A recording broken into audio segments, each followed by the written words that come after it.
Order. The ayes are 60, the noes are 59, abstention 1. The bill will be read a third time. Unlock the door.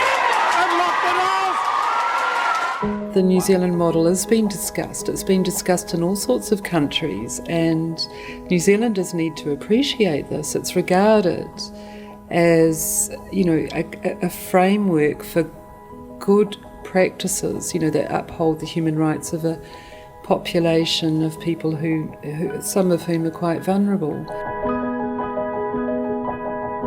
I think when you're part of a group that's quite marginalised, you flock to where there are other people like yourself, and that's where you find your safety and companionship amongst each other.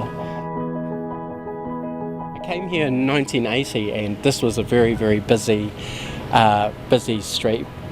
As street-based sex workers, everybody had to be on their toes because the police were out for everybody. Yeah. This is where they all sat out of the rain, all sat down to chat and talk to one another.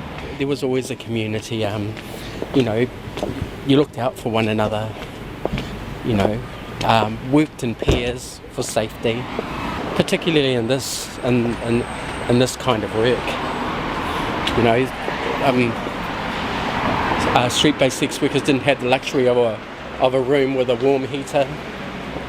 They had to do with what they had, and that was the company of other workers. It was tough, and you had to be on your game. Not just worrying about undercover policemen, but clients as well, because it's when you're out on the street like this, you're vulnerable, not just to public abuse, but to unruly clients. And then on top of that, you had the police, who you're supposed to expect to help you, and you don't want to tell them anything because what you're doing was illegal.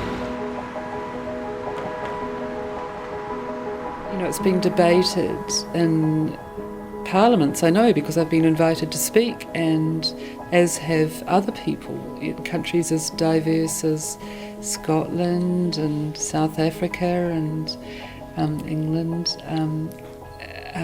even the Netherlands, all over the place. Anyway, people are talking about the New Zealand model, and it's not perfect, but it's certainly making people scratch their heads and think, well, those New Zealanders, they've done something, and the sky's still blue, it's not fallen in.